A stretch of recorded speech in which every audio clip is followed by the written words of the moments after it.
दोस्तों, काव्या, एक जज्बा, एक जुनून में आज का एपिसोड एक और बड़े ट्विस्ट के साथ सामने आया, जहां काव्या और आदि के बीच की गलतफहमियां और मनमुटाव और गहराते हुए नजर आए।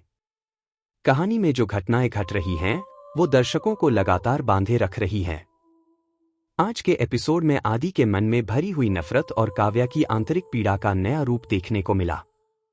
एपिसोड की शुरुआत होती है आदि के घर पर, जहां वह खुशियों का जश्न मनाने के लिए एक खास आयोजन करता है। उसने अपने घर पर डांसर्स बुलाए हैं और पूरे घर में जश्न का माहौल है। आदि सोचता है कि उसने काव्या को हरा दिया है और अब उसकी जिंदगी में सब कुछ उसके मन मुताबिक हो रहा है। आदि के चेहरे पर एक जीत की मुस्कान है और वह सोचता है कि काव्या अब उसकी जिंदगी से पूरी तरह बाहर हो चुकी है। लेकिन कहानी में एक बड़ा ट्विस्ट तब आता है जब काव्या घूंघट में छिपकर एक डांसर की जगह ले लेती है। आदि को पहले तो इसका अंदाजा नहीं होता, लेकिन थोड़ी ही देर बाद जैसे ही वह घूंघट के पीछे का चेहरा देखता है, उसे सच्चाई का पता चलता है कि यह कोई और नहीं बल्कि काव्या है। आदि का गुस्सा फूट पड़ता है। वह काव्या को देखकर बेहद नाराज होता है और कहता है, तुम यहाँ क्यों आई हो, काव्या? मेरे जश्न को बर्बाद करने आई हो? तुमसे दूर रहना ही बेहतर है।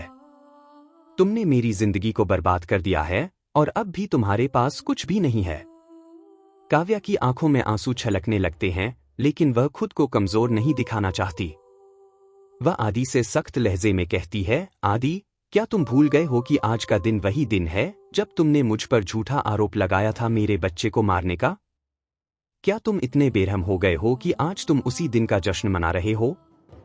मुझे नहीं पता था कि तुम इस हद तक गिर जाओगे। आदि का चेहरा तमतमा उठता है।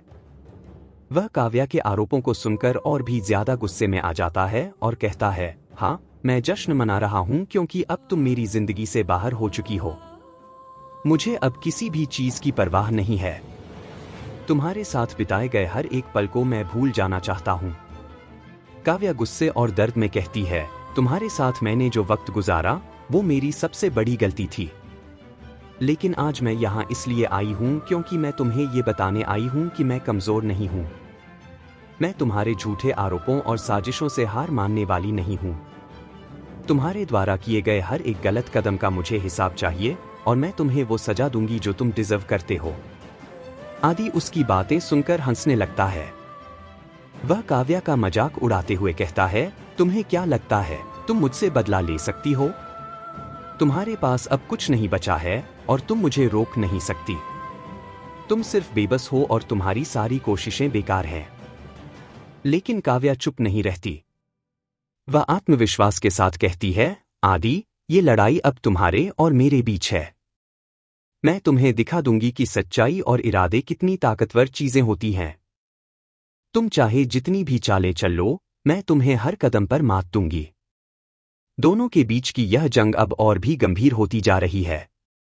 आदि के मन में काव्या के प्रति नफरत दिन ब दिन बढ़ती जा रही है और वह किसी भी कीमत पर काव्या को बर्बाद करना चाहता है। वहीं काव्या अब पूरी तरह से तैयार है आदि की हर साजिश का जवाब देने के लिए। आने वाले एपिसोड्स में हम देखेंगे कि काव्या किस तरह अपनी रणनीतियों को आगे बढ़ाती है और क्या वह आदि को उसकी गलतियों का एहसास करवा पाएगी। क्या आदि और काव्या के बीच की यह जंग और भी खतरनाक मोड़ लेगी या फिर कोई नया मोड़ आएगा जो दोनों की जिंदगी को बदल कर रख देगा? काव्या, एक जज्बा, एक जुनून की यह कहानी अब अपने चरम पर है, जहां हर कदम पर एक नया मोड़ और बड़ा धमाका देखने को मिलेगा।